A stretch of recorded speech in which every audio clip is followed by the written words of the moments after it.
नमस्ते, मैं doctor Zubair Khan, assistant professor geography, government college Bundi. आपका स्वागत करता हूं बीए पार्ट प्रथम वर्ष भूगोल की कक्षा में। इस कक्षा में हम भूगोल के द्वितीय प्रश्न पत्र पर्यावरण भूगोल का अध्ययन करते हैं। इस प्रदूषण के कारण राजधानी की 30% जनसंख्या श्वसन संबंधी रोगों से ग्रसित हो चुकी है। अब आप ये देख सकते हैं कि राजधानी की लगभग 30% जनसंख्या श्वसन संबंधी रोगों से ग्रसित हो चुकी है। जाड़ों के दिनों में वाहनों से निकलने वाला धुआं वायुमंडलीय युग्मन के कारण ऊपर उठने के बजाय नीचे रह जाता है, अतः श्वसन संबंधी रोगों के प्रकोप में वृद्धि कई गुना बढ़ जाती है। अब जब वाहनों से धुआं निकलता है तो सर्दी के दिनों में क्या होता है कि धुआं, क्योंकि युग्मन होता है, वायु ऊपर की भारी होती है, तो ये धुआं एकदम से ऊपर नहीं जा पाता। ठंडी वायु के कारण, ठंडी वायु भारी होती है, इस वजह से ये धुआं नीचे की ओर रह जाता है। अब जब ये धुआं नीचे की ओर रह जाता है तो ये लगातार श्वसन क्रिया के दौरान ये धुआं मानव शरीर में प्रवेश करने लगता है और कई प्रकार की बीमारियों का कारण बनता है। श्वसन रोगों के अतिरिक्त मधुमेह, हृदय के रोग व कैंसर आदि रोग भी वायु में सल्फर डाइऑक्साइड व नाइट्रोजन ऑक्साइड की अधिकता होने के कारण फैलते हैं। वायु में विभिन्न प्रकार की गैसें, खासतौर से सल्फर डाइऑक्साइड व नाइट्रोजन ऑक्साइड के अधिक होने से हृदय रोग व कैंसर के रोगों का खतरा होने की बहुत ज़्यादा संभावना बढ़ जाती है। वाहनों से निकलने वाले धुएं में उपस्थित सीसा के कण शरीर में जाने पर यकृत व आहार नली को क्षति पहुंचाते हैं। हड्डियों का गलना, स्त्रियों में गर्भपात, बच्चों में मस्तिष्क विकार जैसे रोग हो जाते हैं। वाहनों से जब धुआं निकलता है, वाहनों के अंदर जो जीवाश्म ईंधन जलता है, तो इससे सीसा जैसा तत्व लगातार बाहर निकलता रहता है और सीसा जब वायुमंडल में पहुंच जाता है और श्वसन क्रिया के दौरान ये जब हमारे शरीर में पहुंचता है तो आहार नली को नुकसान पहुंचाना, हड्डियों को गलाना, स्त्रियों में गर्भपात, बच्चों में मस्तिष्क विकार जैसे रोगों का कारण बनता है और आगे भयंकर बीमारियों को जन्म देता है। सर्वेक्षण में यातायात पुलिस व सड़क के किनारे के दुकानदारों के रक्त में सीसे की कई गुना मात्रा अधिक पाई गई। जब सर्वे किया गया तो सामान्य लोगों की तुलना में यह देखा गया, जो ट्रैफिक पुलिस के लोग होते हैं वो और ऐसे दुकानदार जिनकी दुकानें सड़क पर हैं, अर्थात जो लोग वाहनों से निकलने वाले धुएं के लगातार संपर्क में हैं और काफ़ी देर तक उसके संपर्क में आते हैं, उनके रक्त में सीसे की मात्रा अन्य लोगों की तुलना में ज़्यादा देखी गई। भारी धातुओं के कण मानव के शरीर में प्रविष्ट होने पर हृदय व मस्तिष्क रोगों का कारण बनते हैं। इस प्रकार की भारी धातु, सीसा एक भारी धातु के रूप में जाना जाता है। जब इस प्रकार की भारी धातु मानव के शरीर में प्रविष्ट हो जाती है तो वो खास तौर से हृदय रोग व मस्तिष्क रोगों का कारण बनती है। वायु प्रदूषण का अगला जो दुष्परिणाम है वो वनस्पति पर भी देखा जाता है। वनस्पति पर क्या दुष्परिणाम है, चलिए देखते हैं। वायु प्रदूषण का दुष्परिणाम पौधों पर भी पड़ता है। अम्लीय वर्षा, धूम कोहरा, carbon monoxide, sulphur dioxide, fluoride, ozone आदि पौधों की विभिन्न क्रियाओं को प्रभावित करते हैं। ये सभी वायु प्रदूषण के दुष्परिणाम हैं या वायु प्रदूषण के कारण होने वाली घटना है। अम्लीय वर्षा के बारे में आप जानते हैं, जब कभी भी वायु के अंदर सल्फर डाइऑक्साइड गैस पहुंच जाती है, जैसे कि ये गैस है सल्फर डाइऑक्साइड गैस पहुंचती है, तो ये गैस वायुमंडल में उपस्थित जलवाष्प के साथ क्रिया कर H2SO4 सल्फ्यूरिक एसिड के नाम से जो सल्फ्यूरिक अम्ल होता है उसका निर्माण करती है और निर्माण करने के पश्चात ये वर्षा के रूप में बरसने लगती है। तो ऊपर से अम्ल की वर्षा होती है, इस वर्षा को अम्लीय वर्षा के नाम से जाना जाता है। और इस प्रकार की वर्षा जब वनस्पति पर होगी, क्योंकि वो अम्ल होगा, घातक होगा, तो वनस्पति को तो नुकसान पहुंचाएगा ही। कुछ पौधे प्रदूषण के प्रति अत्यधिक संवेदनशील होते हैं, जिन्हें प्रदूषण सूचक पौधे भी कहा जाता है। पौधों की कुछ प्रजातियां ऐसी होती है जो कि प्रदूषण के प्रति अत्यधिक संवेदनशील होते हैं, अर्थात जिन पर प्रदूषण का प्रभाव तुरंत दिखने लगता है, वो इतने ज्यादा संवेदनशील होते हैं।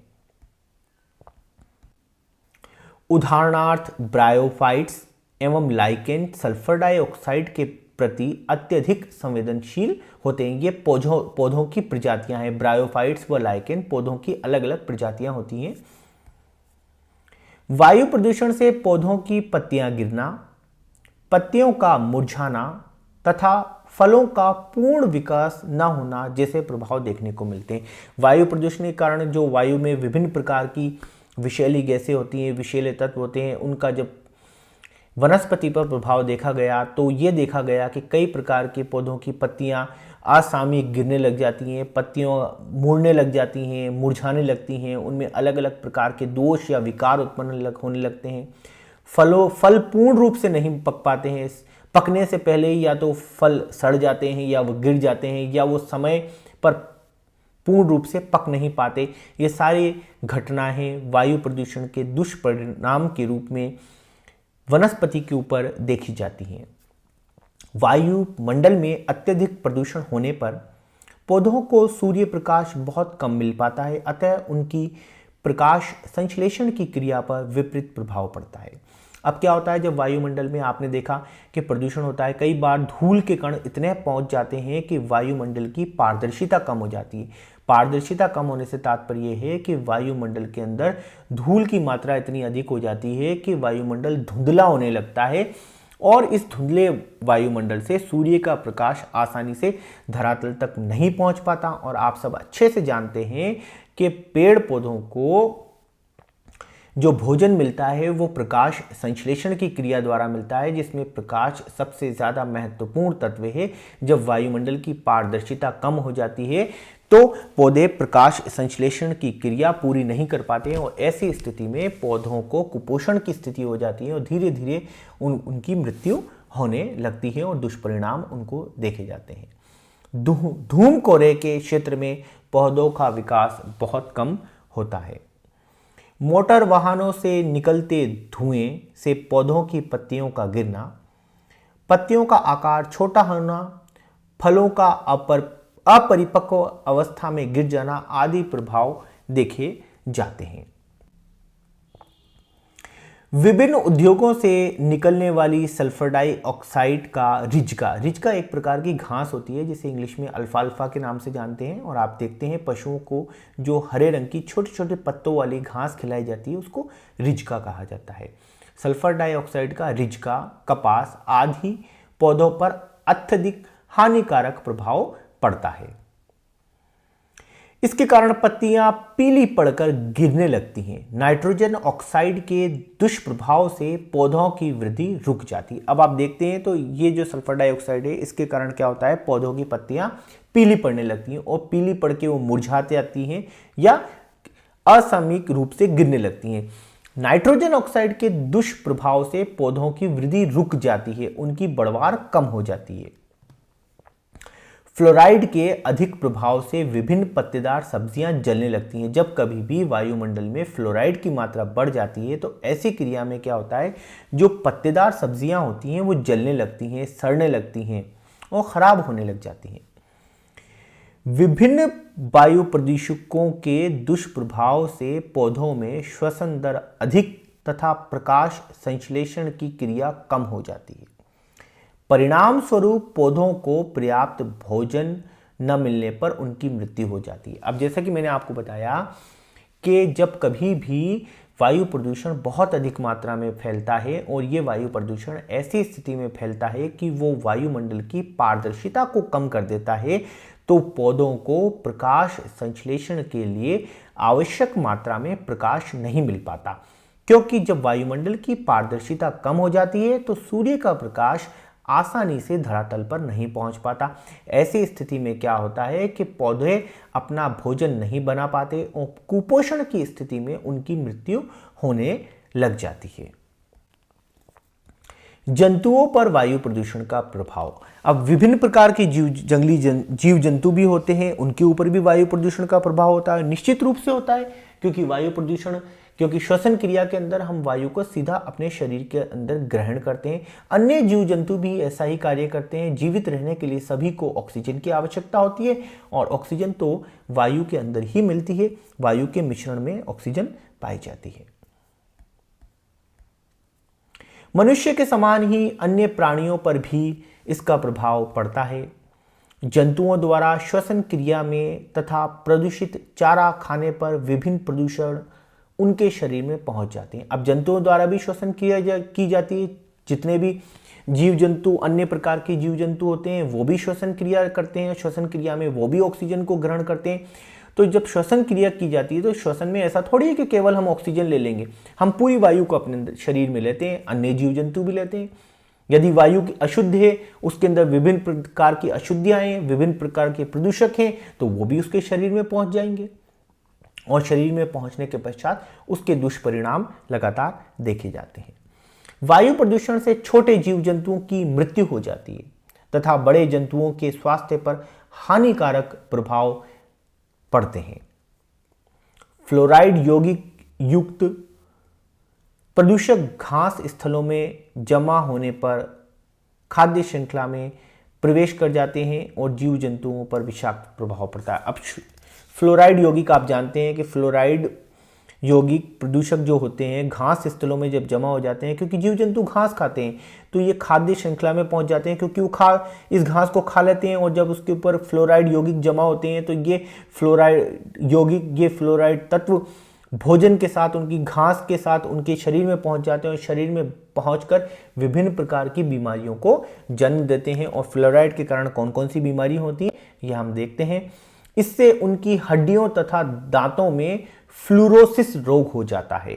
अब आप देखते हैं कि फ्लोराइड की अधिकता के कारण जो रोग होता है उसको फ्लोरोसिस कहते हैं। और ख़ास तौर से जब फ्लोराइड शरीर में पहुंचता है तो फ्लोराइड क्या करता है, हड्डियों से धीरे धीरे कैल्शियम को निकालने लग जाता है। कैल्शियम की कमी के कारण हड्डियां कमज़ोर पड़ जाती हैं और फ्लोरोसिस रोग को जन्म देती हैं।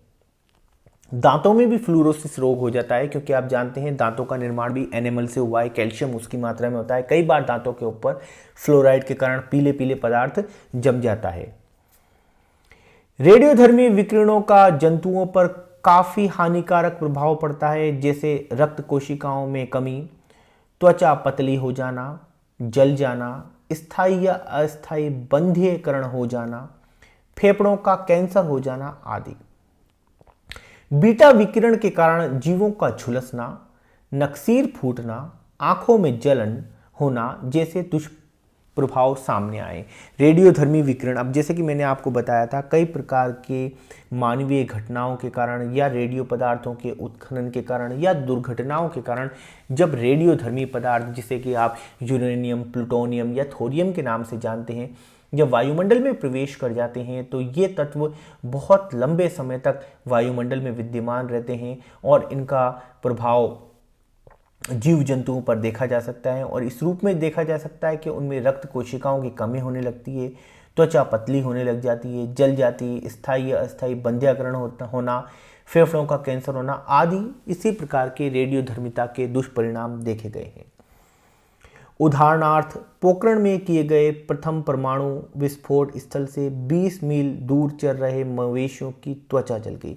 हम भारत की बात करते हैं। भारत में जब प्रथम परमाणु परीक्षण किया गया था 1978 के अंदर, उस समय पोखरण से ये 20 मील की दूरी पर, अर्थात 32 किलोमीटर की दूरी के ऊपर जो पशु पक्षी वहां पर चल रहे थे, उस विस्फोट के घातक दुष्परिणाम के प्रभाव से उनकी त्वचा जल गई। तो आप देख सकते हैं कितनी दूरी के ऊपर इसका प्रभाव देखे गए। वायुमंडल पर प्रभाव, वायु प्रदूषण का वायुमंडल पर क्या प्रभाव होता है देखते हैं। वायु प्रदूषण का दुष्प्रभाव वायुमंडल पर सबसे ज्यादा होता है, सबसे ज्यादा देखा जाता है। इसके कारण विश्व जलवायु दशाओं में परिवर्तन हो रहा है। विश्व की जो वर्तमान की जलवायु दशाएं हम देख रहे हैं कि संपूर्ण विश्व के अंदर लगातार जलवायु दशाएं परिवर्तित हो रही हैं, उसके अंदर लगातार बदलाव देखे जा रहे हैं। Carbon dioxide, methane, nitrogen oxide, chlorofluorocarbon आदि ग्रीन हाउस प्रभाव पैदा करने वाली गैसों में वृद्धि के कारण भूमंडल का तापमान निरंतर बढ़ता जा रहा है। अब आप देखते हैं carbon dioxide, methane, nitrogen oxide, chlorofluorocarbon ऐसी गैसें हैं जिन्हें हम ग्रीन हाउस गैसेस के नाम से जानते हैं। और ग्रीन हाउस गैसेस के बारे में आप जानते हैं कि ग्रीन हाउस प्रभाव क्या होता है।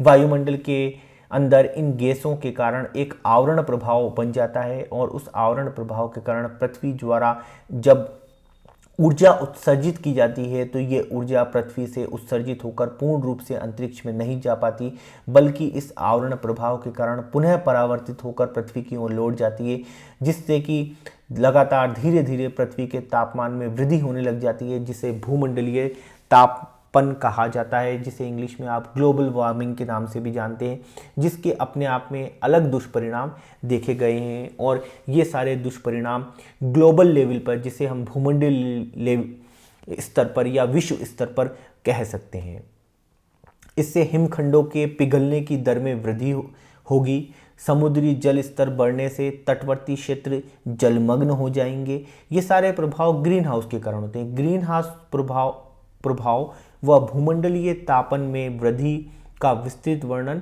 पृथक अध्याय में हम आगे देखेंगे कि ग्रीन हाउस के क्या प्रभाव हैं, भूमंडलीय तापन के क्या प्रभाव हैं। हम अगले अध्याय में उसको अलग से डिटेल में पढ़ेंगे। इस अध्याय के असाइनमेंट के रूप में आपको वायु प्रदूषण के किन्हीं 2 दुष्परिणामों के ऊपर टिप्पणी लिखनी है। ये टिप्पणी 75 से 100 शब्दों के बीच में होनी चाहिए। कुल मिलाकर दोनों टिप्पणियों में आपकी शब्द सीमा 200 शब्दों से कम होनी चाहिए। धन्यवाद, आपने ये वीडियो अंत तक देखा। जल्दी ही नए अध्याय के नए वीडियो के साथ हम फिर मिलेंगे।